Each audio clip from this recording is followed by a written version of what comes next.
Welcome to RE Mass Talks with Amit. Today, we have with us an engineer, a marketing guru, and a catalyst within the renewable energy industry, fondly known as Energy Man of India. Pleasure to have Mr. Rajneesh Khattar, Group Director, Informa Markets in India. Welcome, Rajneesh. Thank you, Amit, and thanks for such a kind introduction. Thank you very much. You're welcome. So, Mr. Khattar, you've been in the sector for more than a decade. Can you brief our audience what kind of changes you have seen in the industry in last 15 years? Oh, wow. So it's like you are asking me to basically go down the memory lane.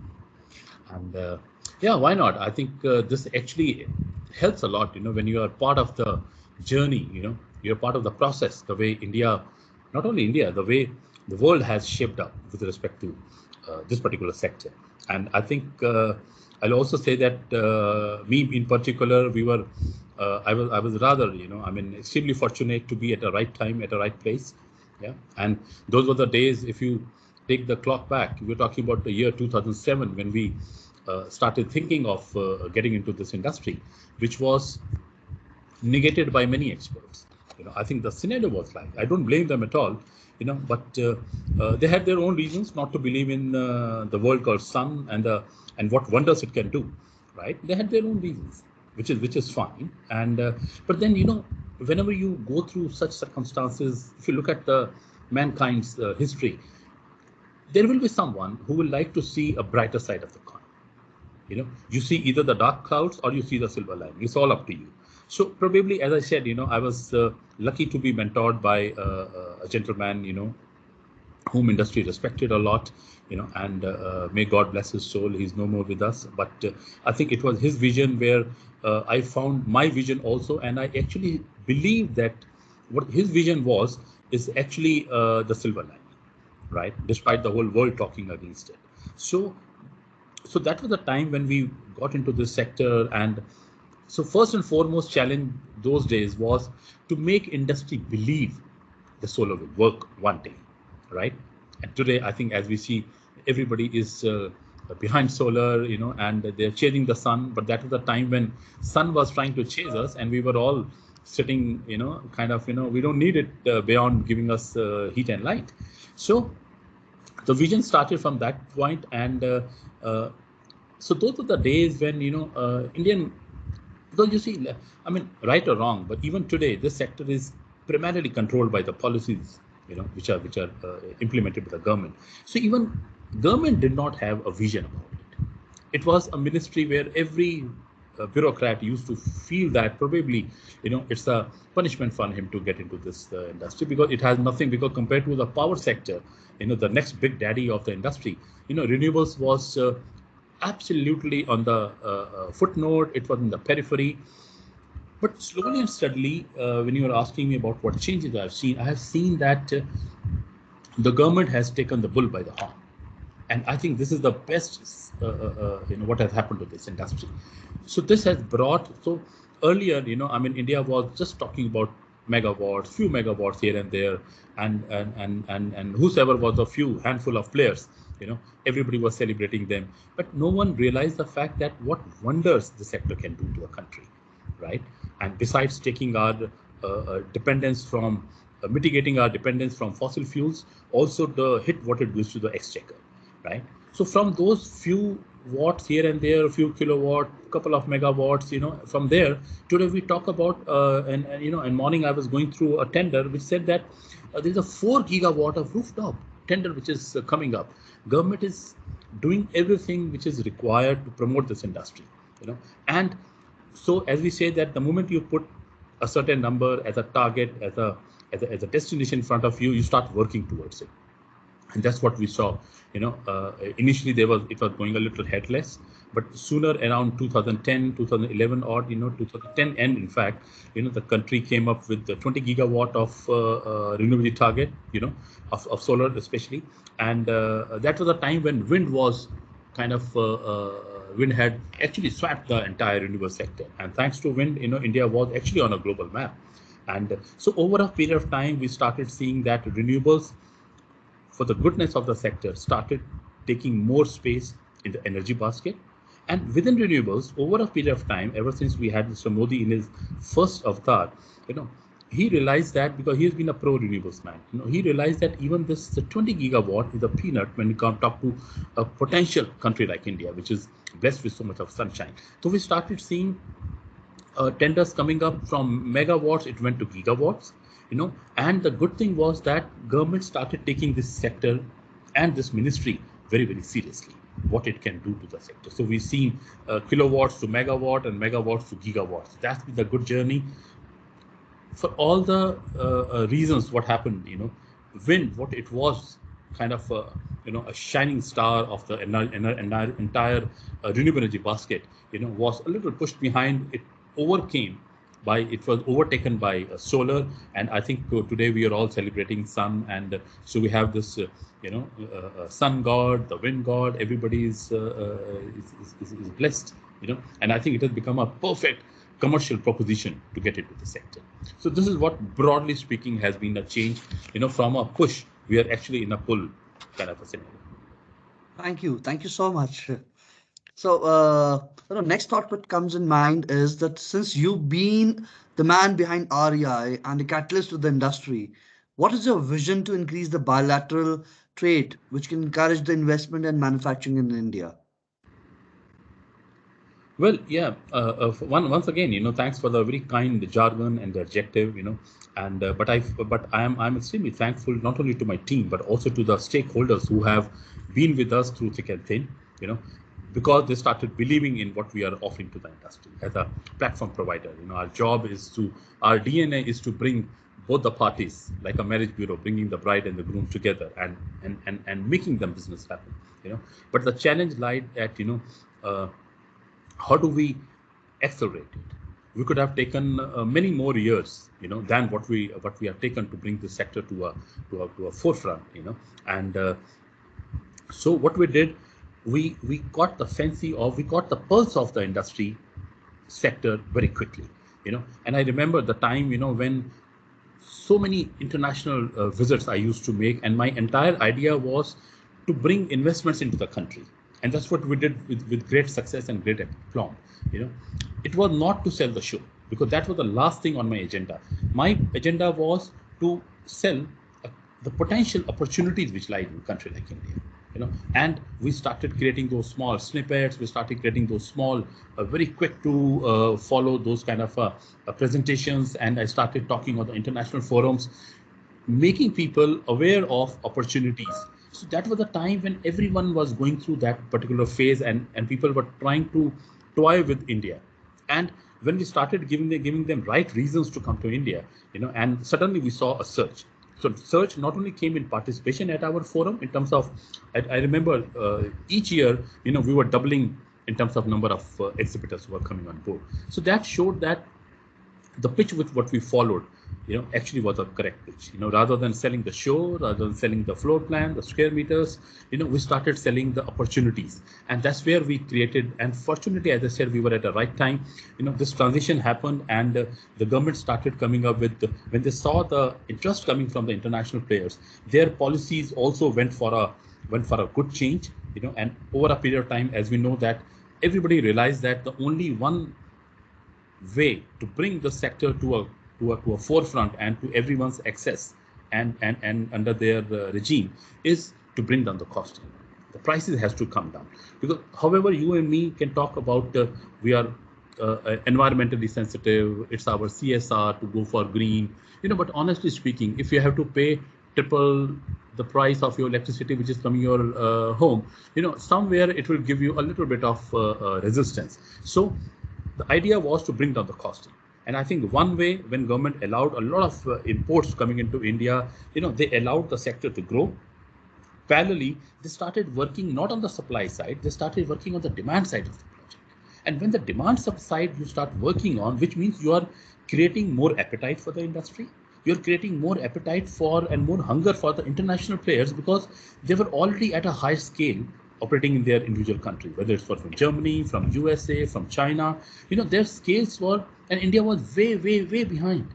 So when they saw that technically and theoretically, the size of India, whether it's a consumer base, whether it's a economy, the way we were growing, and thanks to Mr. Modi, who came on board, and in 2014, in his first this thing, and he brought that vision of being Chief Minister of Gujarat. He brought his vision into the center and pushed for the sector. So when demand side started working, another thing which clicked was to bring down the costing, because that was the fundamental aim of the sector. So they went for reverse bidding. I think reverse bidding changed the entire contour, the entire dynamics of the sector. As we say, the paradigm shift. So if you ask me one word paradigm shift, I'll say it was the reverse bidding, because that's what brought the element of competitiveness. Besides, it brought everyone to step out of their comfort zones, because now they have to compete against each other to grab the piece of the land, to grab the piece of the cake, pie of the cake, right? So this all accelerated the whole process, and so government started becoming pretty much active. They launched one scheme after another. Now recently we talk about, I think a couple of years back, there was a scheme to the Kusum, the Prime Minister's scheme of Kusum, which was for the farming community to bring solar irrigation, because India is such a huge agricultural land, right? And similarly, if you talk about the Atmanirbhar Bharat, today government is talking about the production-linked incentive schemes. So if you read those schemes closely, you will see that there is an element of Make in India. Because not only Make in India for India. Because now the technologies are more or less stabilized. So government says that if this is so, you will be given additional piece of advantage if you also start investing in the entire chain of the system, the entire supply chain. If you are only a cell manufacturer, if you say that I'm going to get into wafers also, there is additional advantage in terms of financial benefits. So government is also looking at from that point of view that it is high time, India leverages its technological advantage and moves forward. So I think this is one way what we have done, and I'm sure, with India's target and ambitious from 100 gigawatt today, from 175 gigawatt of renewables, out of which 100 was solar. Today, India is talking about 430, 450 gigawatt renewables. The idea is to keep enhancing the glass ceiling, so that you at least keep trying harder, you keep trying going higher and higher, and those policies which are needed as a support functions coming your way. And I think then at the end of the day, it will be left to the private corporates, the private players to make the best out of this. Thank you so much, Mr. Khattar. Yeah. So, Mr. Khattar, just wanted to say one more thing. Now, since the disruptions happened with the pandemic, the physical connect becomes real challenging. So, what activities are you creating to build a better customer engagement? Well, I mean, there are no two ways about it. That every plan, which we had in mind initially to take our brand forward, and the kind of the business opportunity which we were having in mind to offer to the industry, it all went for a toss. It went for a derail, right? Everything got derailed because this pandemic hit everyone by a surprise. It was not something which was anticipated, and even today, there are guesses around. Will it stay for 2021? It will go beyond 2021. So when it happened last year, same time in March, nobody knew what this is all about. Everybody was guessing whether it's the scientific community, the medical fraternity, and so it took everybody was surprised. But I say that salute to the team, and to my core team, with a vision from the top, that we did not waste even a single day guessing what should we do now, and it's like we have been hit and we have been paralyzed. So we never took this opportunity of getting paralyzed by a pandemic. Rather, we said, now it's there, let's adapt quickly.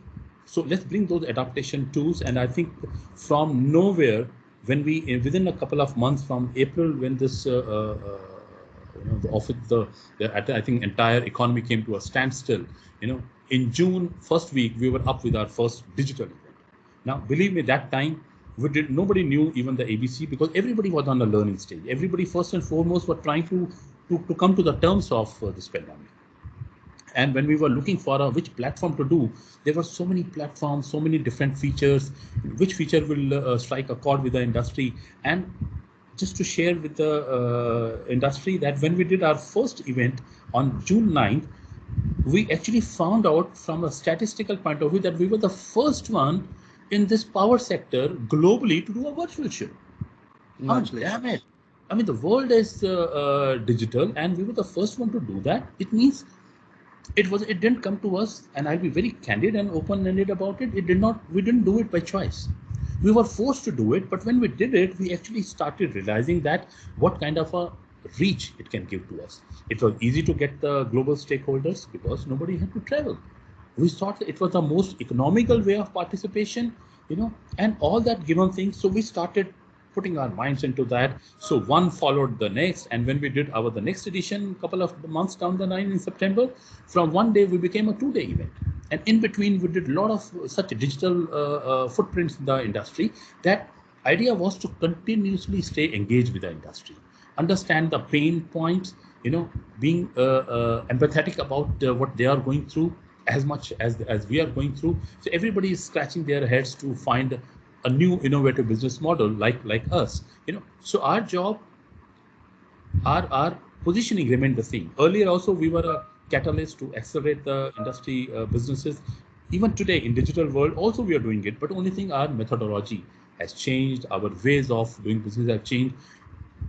We have turned it digital, and I think we have plenty of success stories what we have brought to the industry. And in between, we also became an expert, and we lended our hand as a consultant to a global event. And that's how. But thanks to my team, that the pace and the acceleration with which we picked up these nuances of this digital technology was probably ahead of the competitors, and we were fortunate to do that.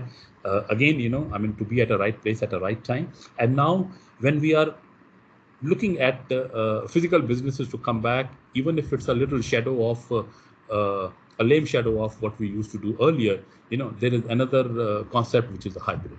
So I think with this way, we'll be able to satiate the appetite of industry. Ones who are bold enough and like a warrior, they are willing to come over and be part of the physical event. They are most welcome, and we'll have all those health and safety measures before and during the event. But the ones, the international community, beyond their jurisdiction, who cannot, for them there will also be a possibility to stay connected with the physical event on a real-time basis through this hybrid model. So I think, like everyone, we also need to innovate. We need to have fresh thoughts in the system and continuously. But the bottom line remains that how do we keep giving what industry requires from us? And I think as a market leader, it's on us. It's on our shoulders to ensure that we don't fall short on the industry expectations. Great, great. Thank you so much, and kudos and congratulations to you and to your team for updating themselves and for adaptations. Yeah. So, Mr. Khattar also wanted to know that what kind of platforms would you have for ARIA? What makes ARIA the best platform for customer engagement? I'll say I'll not go too deep on that, but I think very aptly I can wrap it up by saying that there was a time when you see, it's all about the way what you do, and but how do you communicate also. It's like how do you position your event.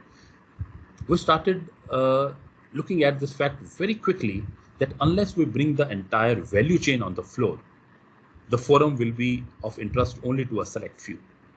And the very reason, I think, the kind of brand equity, thanks to the industry, what we have gained over a period of time, is just because we provide business opportunity to everyone, which means the objective and the thought process right from the word go has been to bring the entire community, whether it's the manufacturers, it's the developers, it's the end users, it's the distributor community, it's uh, uh, the EPC community, the government officials who are the policymakers, and the financing community. So rather than doing one activity for a particular segment, let's make it a comprehensive platform for everyone, so that there is a room for everyone to contribute, there's a room for everyone to showcase, right? So we started working on that, and then we started seeing that we were able to expand the umbrella, expand the horizon of the show greatly. And I think from there we started getting the volumes, right? And similarly, uh, over a period of time, what we have also once again changed the gears, and we created our event as the most influential event in the industry. From a most comprehensive, we move to the next step, which was the most influential. It means whatever we do, there are statistics to show that how it has contributed to the economy of the country. And that's the ultimate our aim is, unless India shines, you and me cannot shine individually. So the whole country has to move forward. And I think, not to sound too patriotic about it, but this is a fact of life that let India shine and let India glow, because that's the only way we individually can shine and grow in our lives, right? So that's what we have been doing. And I think, I mean, I'm very humbled when somebody says that ARIA is the best platform. My only submission to this will be that I think we are still in a journey, and we hope to continue holding hands with the industry, good times, bad times, not so good times, but to stay together, because this is a time when humanity needs to join the hands. And I think I wish for well-being and good health of everyone. Don't worry on the businesses. Businesses will keep happening. You have counted on us for last as many years. You can count on us for as many more years also to come. And our team is constantly working on new models of creating those business opportunities for you. But this is a time to first take care of your own health, health of your family members. You know, uh, believe in optimism, believe in positivity. And as I said yesterday, also in one of my industry message, that there is nothing in the world is more contagious than the optimism. So let's stay optimistic, good health, wellness. Thank you. Thank you so much. That was a beautiful thought.